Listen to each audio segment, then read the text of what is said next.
Première lettre aux Thessaloniciens. Thessaloniciens, chapitre 1. Moi, Paul, avec Silas et Timothée, j'écris à l'Église de Thessalonique qui appartient à Dieu le Père et au Seigneur Jésus-Christ. Que Dieu vous bénisse et vous donne la paix. Sans cesse, nous remercions Dieu pour vous tous et nous disons vos noms dans nos prières. Devant Dieu notre Père, nous nous souvenons toujours de vous. Oui, votre foi est active, votre amour vous fait agir, et votre espérance en notre Seigneur Jésus-Christ est solide.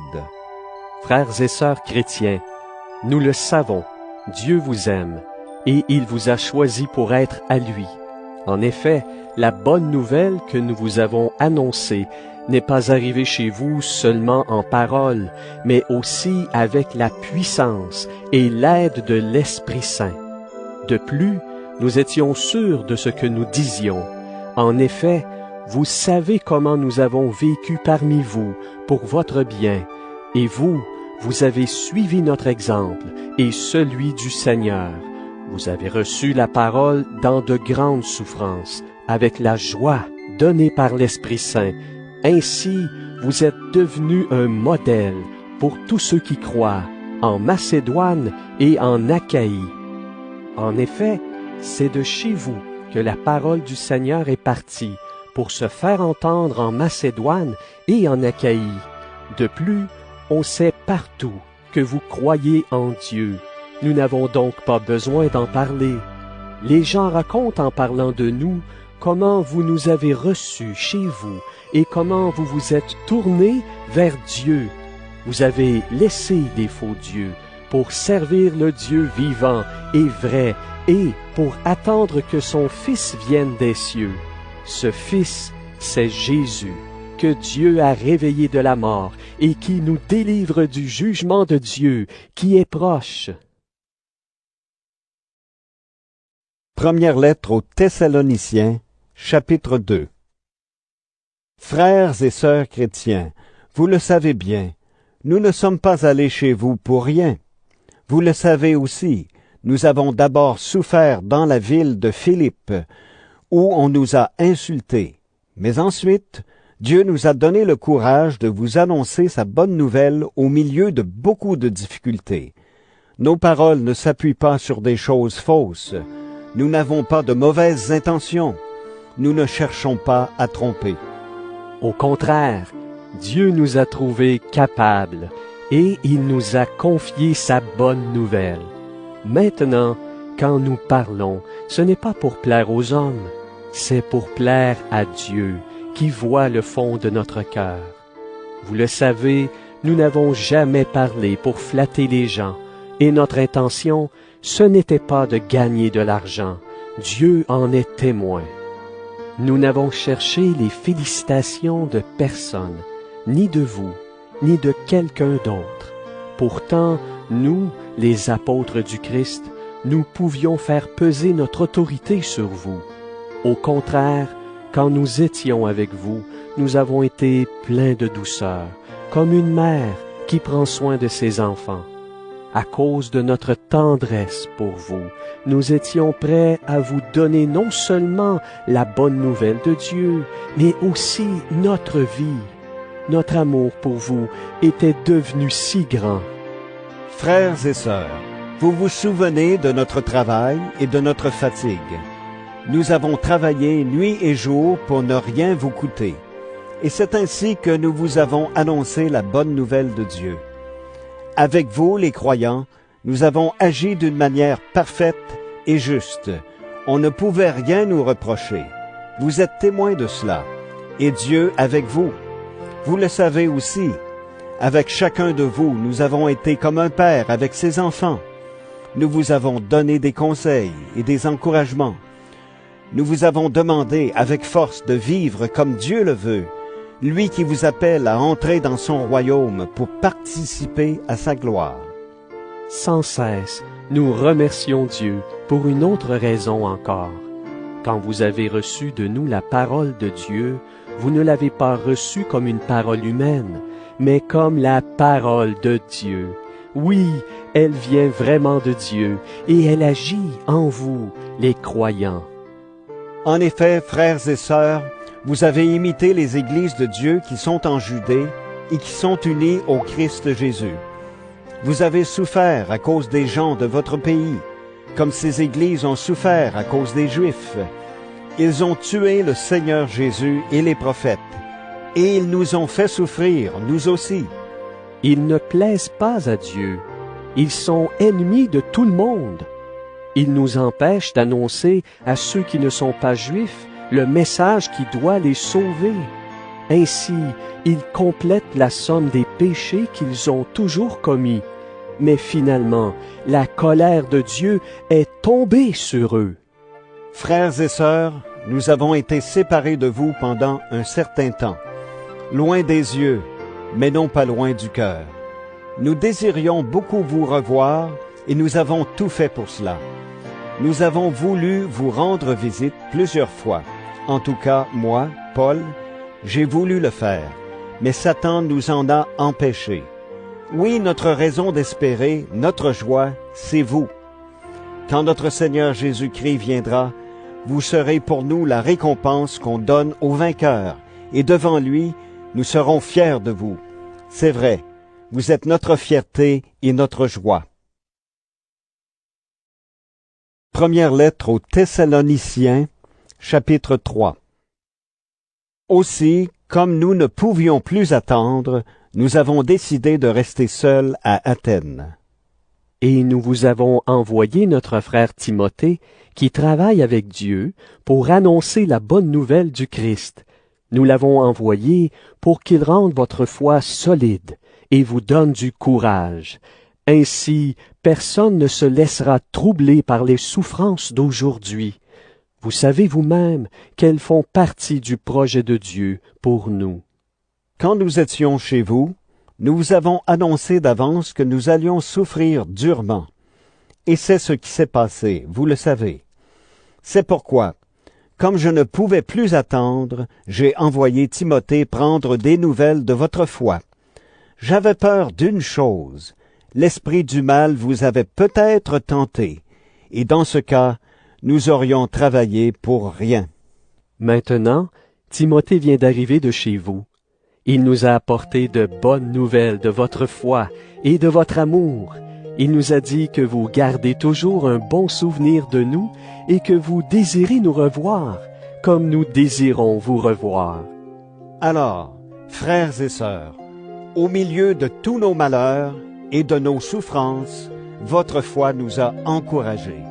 Maintenant, nous revivons parce que vous restez forts dans le Seigneur. Comment remercier Dieu pour vous, à cause de la grande joie que vous nous donnez devant lui?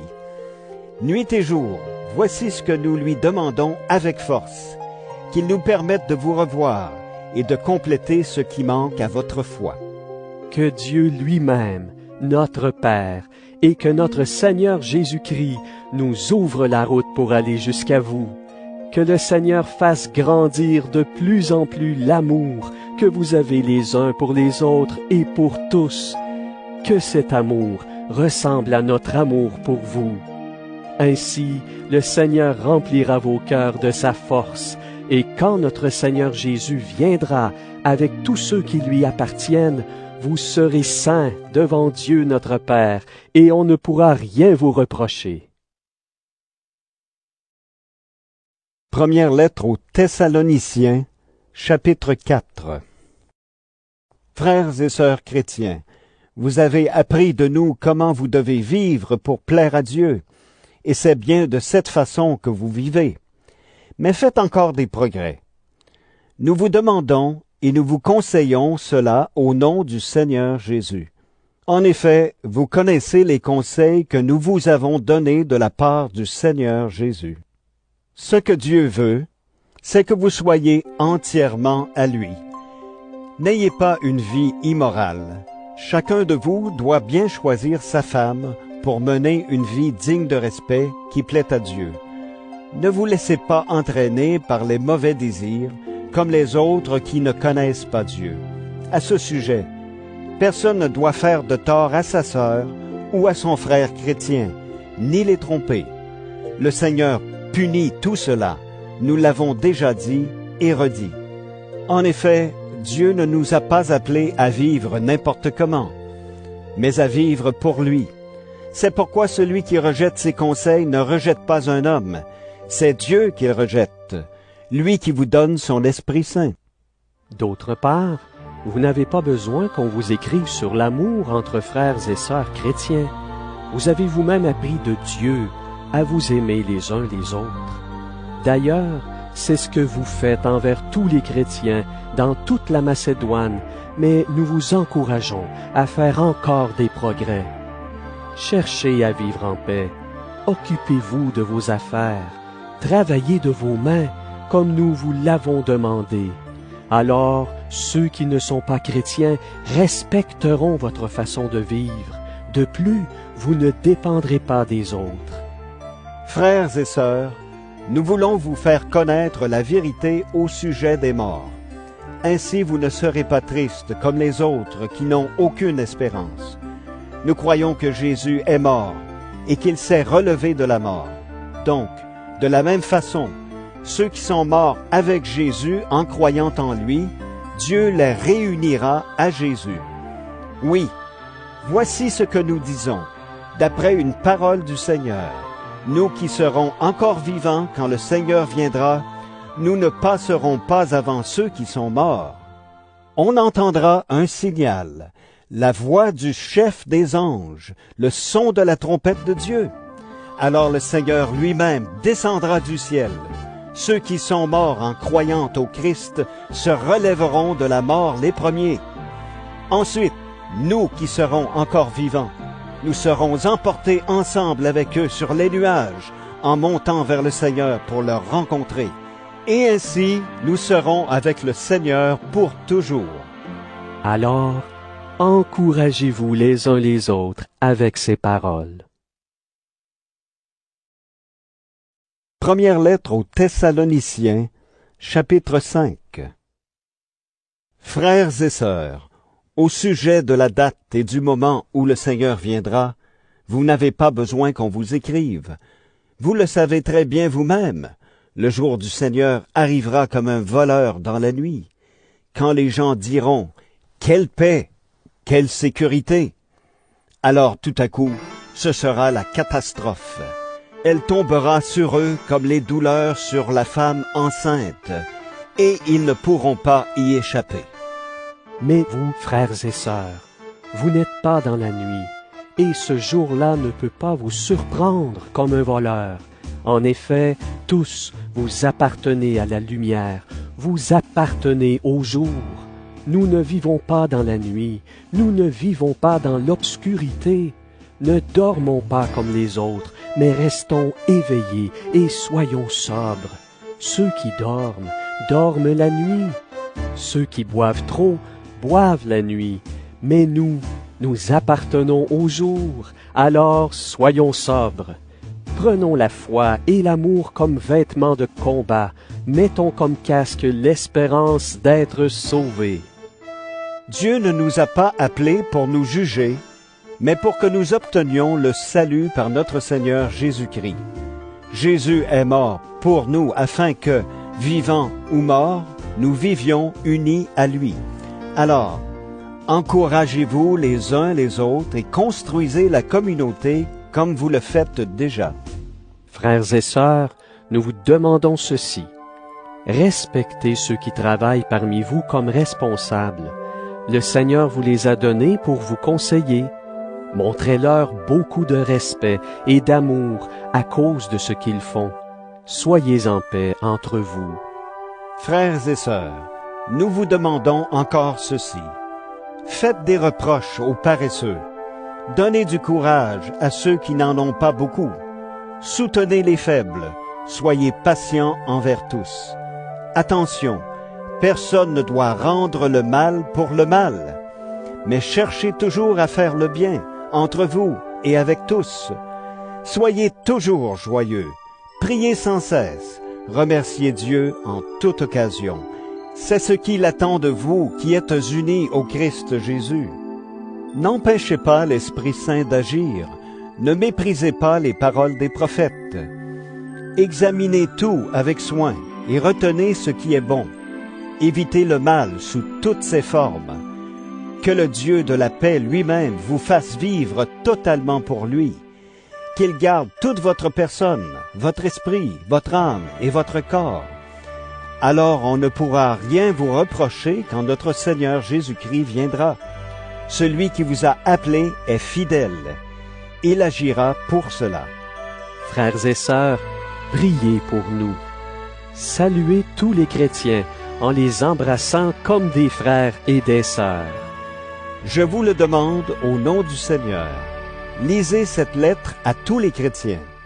Que l'amour de notre Seigneur Jésus-Christ soit avec vous.